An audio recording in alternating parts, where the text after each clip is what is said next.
ఇప్పుడంతా కూడా జగన్మోహన్ రెడ్డి గారు 5 సంవత్సరాల పరిపాలనలో విధ్వంసం చేసేశారట. పోలవరాన్ని సర్వనాశనం చేసేశారట.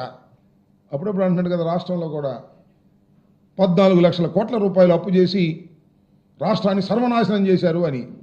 చివరికి లెక్కలు చూస్తేనేమో 6,000 కోట్లు. పచ్చి అబద్ధాలు, పచ్చి అసత్యాలు చెప్పి జగన్మోహన్ రెడ్డి గారి మీద బురద జల్లాలనేటువంటి కార్యక్రమాన్ని చేస్తున్నారు. అదే పద్ధతిని ఇవాళ చంద్రబాబు నాయుడు గారు పోలవరంలో కూడా అదే పద్ధతిని అనుసరిస్తూ ఉన్నారు. చంద్రబాబు నాయుడు గారు 4వసారి ప్రమాణ స్వీకారం చేసిన తర్వాత ఒకసారి వెళ్ళాడు, మళ్ళీ ఇప్పుడు వెళ్ళాడు. పచ్చి అబద్ధాలు చెప్పేటటువంటి కార్యక్రమం చేస్తున్నారు. నేను అనేక సందర్భాల్లో ఇంతకు ముందు కూడా ప్రశ్నించా చంద్రబాబు నాయుడు గారిని. ఇప్పుడు కూడా అదే మళ్ళా ప్రశ్నిస్తా. ఎందుకంటే మళ్ళా చంద్రబాబు నాయుడు గారు అవే మాటలు చెప్తున్నారు కాబట్టి. నేను ఒక్క విషయాన్ని గౌరవనీయులైనటువంటి చంద్రబాబు నాయుడు గారిని, రాష్ట్ర ముఖ్యమంత్రి గారిని, 4వసారి ముఖ్యమంత్రిగా ప్రమాణ స్వీకారం చేసినటువంటి అనుభవశాలి, ది టాలెస్ట్ పర్సనాలిటీ అని చెప్పుకుంటారు, చాలా పెద్ద మనిషి అని చెప్పుకుంటారు. ఆయన్ని నేను ఒక్క ప్రశ్న ఈ సందర్భంగా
అడగదలుచుకున్నా.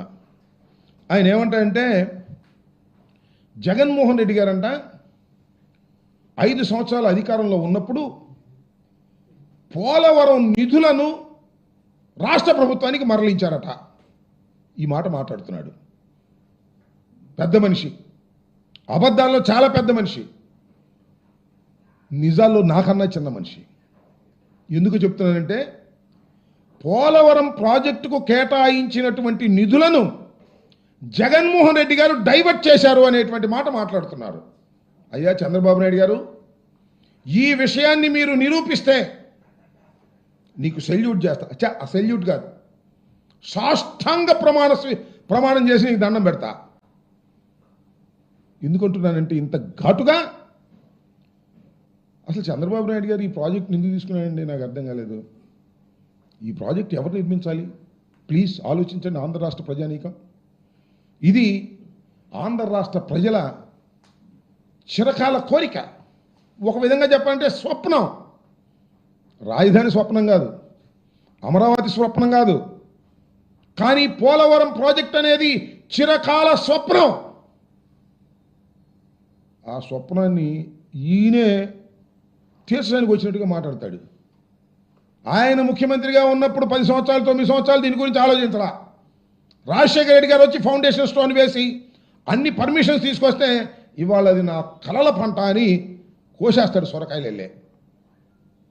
నేను అడుగుతా ఉన్న, రాష్ట్రం విడిపోయినప్పుడు కేంద్ర ప్రభుత్వం ఈ పోలవరం ప్రాజెక్టు మీ కల కాబట్టి హైదరాబాద్ను మీరు కోల్పోయిన పోలవరం ప్రాజెక్టును పూర్తి చేసి మీకు మేము ఇచ్చే బాధ్యత మాది, అనా పైసలతో సహా మాదే ఖర్చు అని చెప్పారే. ఏమండి చంద్రబాబు నాయుడు గారు, మీరు ఎందుకు తీసుకున్నారు?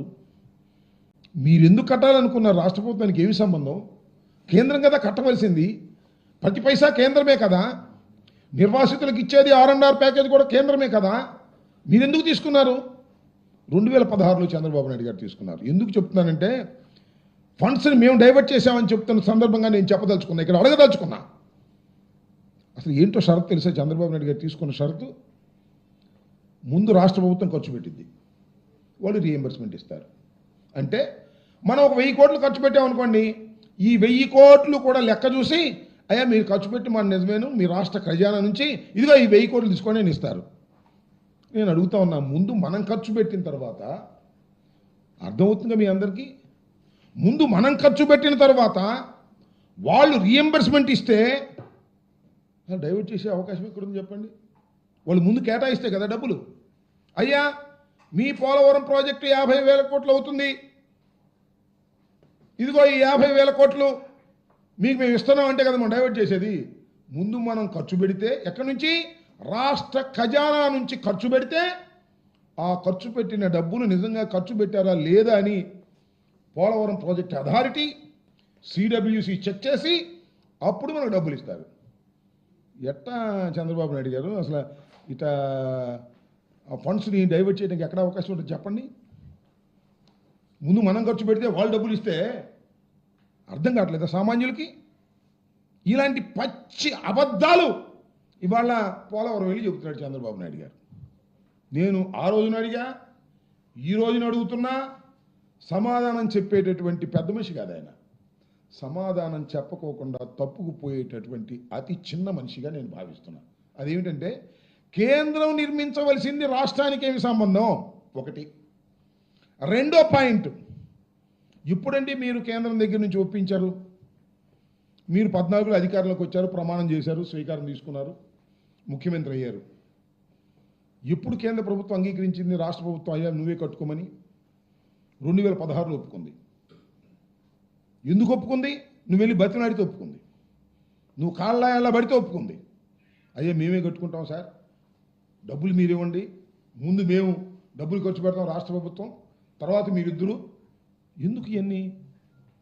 నీ సొంత కాంట్రాక్టుదారులకు దోచి పెడదామని తప్ప ఏమన్నా ఉందా అని అడుగుతా ఉన్నా. సరే తీసుకున్నావు పో.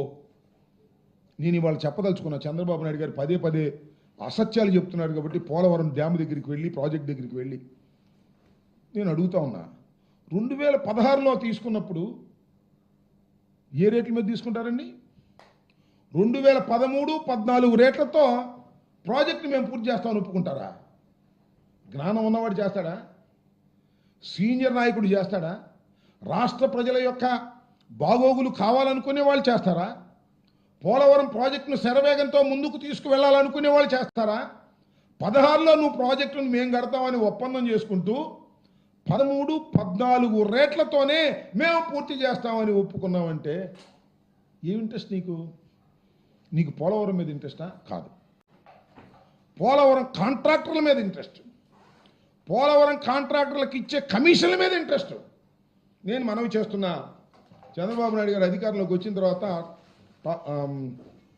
ఏమున్నారు, టాల్స్టాయ్ కంపెనీ ఉంది, అప్పటికే కాంగ్రెస్ ప్రభుత్వంలో వచ్చినటువంటి ట్రాన్స్టాయ్ కంపెనీ.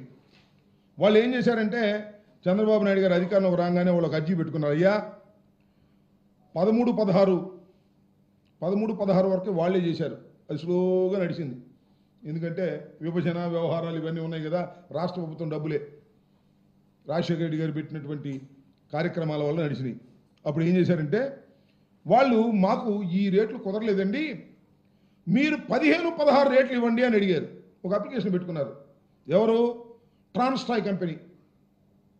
నీకు వారికి సంబంధాల తర్వాత ఏర్పడ్డాయని మీ అందరికీ తెలుసు కదా. ట్రాన్స్టాయ్ కంపెనీ ఎవరిదో? చంద్రబాబు నాయుడు గారి పార్టీ తరపున నిలబడ్డారు, అంతకుముందు కాంగ్రెస్ అయినా. ఆయనకి కాగితం పెట్టుకుంటే ఓకే శాంక్షన్ ఆయన ఇచ్చేశాడు. ఇది ఈపీసీ నిబంధనలకు వ్యతిరేకం. సుమారుగా 1,332 కోట్ల రూపాయలు లబ్ధి చేకూర్చే విధంగా ఇచ్చారు. అయిపోయింది, వాళ్ళతో అయిపోయింది కదా. తర్వాత మళ్ళీ టెండర్ పిలుద్దాం ఉన్నట్లు తీసేసి కుదరలా, మన నవోగా కంపెనీ తీసుకొచ్చారు, అది కూడా మీ బంధువులే. దానికి నామినేషన్ మీద ఇచ్చేశారు. ఇవాళ అంటున్నారు కదా మేము కాంట్రాక్టులు తీసేసి రివర్స్ టెండర్కి పెట్టి నష్టం చేశామని, నవోగా కంపెనీకి ఇచ్చేశారు మొత్తాన్ని. ఇలా కేవలం తనకు సంబంధించిన కాంట్రాక్టర్లకు కట్టబెట్టడం కోసమే డబ్బులు, పోలవరం ప్రాజెక్టును సర్వనాశనం చేసినటువంటి వ్యక్తి నారా చంద్రబాబు నాయుడు గారు. ఇది నా గుండె లోతుల్లో నుంచి చెప్తున్నాను తప్ప రాజకీయంగా చెప్పట్లేదని మనం చేస్తున్నాం. ఒకటి, కేంద్ర ప్రభుత్వం చేయవలసింది నువ్వు చేసావు, చేస్తానన్నావు. 13-14 రేట్లకి 16వ సంవత్సరం అగ్రిమెంట్కి వస్తావు. సరే వచ్చావు, కట్టావా చిత్తశుద్ధిగా. పరుగులు దించాడంట, 33 సార్లు వెళ్ళాడంట. ఎందుకండి వెళ్ళటం నాకు అర్థం కాలేదు. 33 సార్లు అద్దంకి సింగడ అద్దంకి వెళ్ళి వచ్చాడని ఎందుకు ముఖ్యమంత్రి వెళ్ళటం అక్కడికి నాకు అర్థం కాలేదు. వెళ్ళి అక్కడ ఏం చేస్తావు? ఉన్నోళ్ళందరినీ చెడగొడతావు, అందరూ నీ చుట్టూ తిరుగుతారు. అంత పెద్ద ప్రాజెక్టులో వెళ్ళావు, 33 సార్లు వెళ్ళి ఏం సాధించావు అని అడుగుతా ఉన్నా. ఏం సాధించాడు తెలుసా? గొప్ప విషయాన్ని సాధించాడు. ప్రపంచంలో ఎవ్వడు సాధించలేనిది సాధించాడు. సామాన్యుడికి కూడా అర్థమయ్యేది సాధించాడు. ఏంటంటే కాఫర్ డ్యాముల నిర్మాణం లేకుండా డయాఫ్రమ్ వాల్ వేసాడండి. దుంపదేగా ఎక్కడ చేయరు. ప్రపంచంలో ఏ ప్రాజెక్ట్ దగ్గర జరగనటువంటిది. ప్రధాన డ్యామ్ ఈషియర్ earth cum rock filling dam, భూమిలో ఉండాల్సినటువంటి పునాది అది డయాఫ్రమ్ వాల్. ఆ డయాఫ్రమ్ వాల్ నిర్మాణం చేయాలి అంటే 2 కాఫర్ డ్యాముల నిర్మాణం జరిగి వర్క్ ప్లేస్ డిసైడ్ అయ్యి అప్పుడు వెయ్యాలి. ఈ 2 కాఫర్ డ్యాములు నిర్మాణం జరిగిన తర్వాత నది స్పిల్వే ద్వారా డైవర్ట్ అయిన తర్వాత వెయ్యాలి. ఏం చేయలే. స్పిల్వే ద్వారా డైవర్ట్ కాలేదు, కాఫర్ డ్యాములు కంప్లీట్ కాలేదు, డయాఫ్రమ్ వాల్ వేసాడు. 33 సార్లు వెళ్ళి ఏం చేసావు స్వామి నాకు అర్థం కాలేదు. 19-20లో వరదలు వచ్చాయి. 17, 18, 19, 20లో ఆ వరదలకి కాఫర్ డ్యాములు లేకపోవటం వల్ల డయాఫ్రమ్ వాల్ కొట్టుకుపోయింది. స్పిల్వే దీనికి డైవర్ట్ కానందువల్ల కంప్లీట్ కాలేదు, నది డైవర్స్ కాలం కొట్టుకుపోయింది. దీనికి కారణం ఏంటంటే జగన్మోహన్ రెడ్డి గారు కారణం అంటాడు. ఎందుకు కారణం అంటే అప్పుడు కాంట్రాక్టర్ని మార్చారంట. కాంట్రాక్టర్ మార్చడం నాకు అర్థం కాలేదు. సామాన్యుడిగా చెప్తారే, చిన్న ఇంజనీర్ నాడు చెప్తారే. కాఫర్ డ్యాములు కంప్లీట్ కాకోకుండా డయాఫ్రమ్ వాల్ వేసినటువంటి ప్రబుద్ధుడు బహుశా ప్రపంచంలో ఏ డ్యాము దగ్గర జరగలేదు. అది నారా చంద్రబాబు నాయుడు గారు సమక్షంలో జరిగింది. 33 సార్లు విజిట్ చేసినటువంటి మహానుభావుడు, అత్యంత మేధావి, పెద్ద మనిషి, మంచి అడ్మినిస్ట్రేటర్. ఏమిటి దౌర్భాగ్యం? వాళ్ళు వెళ్ళి పోలవరం దగ్గర కోసేస్తున్నాడు కోతలు.